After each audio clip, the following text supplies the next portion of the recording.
18 वर्षीय तरुणीचा शेजारनेच काटा काढला। परराज्यातील मामा बाच्याला अटक, हत्येचं कारण समजलं।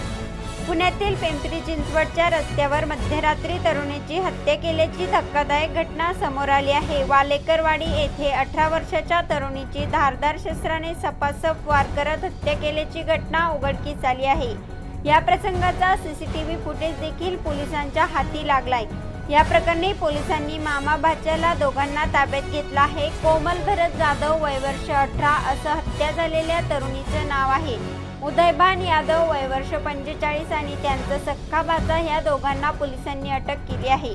उदयभान यादव हा मूळचा उत्तर प्रदेशचा आहे। मिळालेल्या माहितीनुसार हत्या झालेली तरुणी कोमल जाधव ही पिंपरी चिंचवड परिसरातील वाल्लेकरवाडी परिसरात आपल्या कुटुंबासोबत राहत होती। रविवारी कोमल जाधव घरामध्ये होती। यादव हा तिच्याच शेजारी वास्तव्यास होता।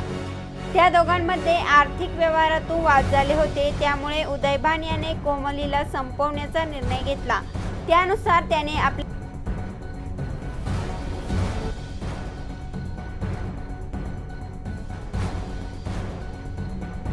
त्यानंतर तिच्यावर शस्त्राने हल्ला केला। या हल्ल्यात कोमलचा जागीच मृत्यू झाला।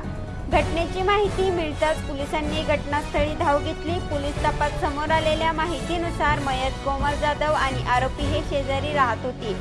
त्या दोघांमध्ये संबंध होते। त्यांच्यामध्ये आर्थिक व्यवहारही झाले होते। त्यातून दोघांमध्ये वाद झाले होते। त्यानंतर आरोपीने भाचेच्या मदतीने हत्या केल्याचं समोर आलं आहे। या घटनेनंतर वाल्लेकरवाडी परिसरात भीतीचं वातावरण पसरलं आहे। अधिक तपास पोलिसांकडून सुरू आहे। ही घटना ऐकून याविषयी आपल्याला काय वाटते? आपली प्रतिक्रिया नक्की कळवा। आणि ह्या यूट्यूब चॅनलवरती तुम्ही पहिल्यांदा आला असाल तर चॅनलला सबस्क्राईब करून बेल आयकॉनवरती प्रेस करा आणि अशाच येणाऱ्या नवनवीन व्हिडिओचे नोटिफिकेशन मिळवा। धन्यवाद।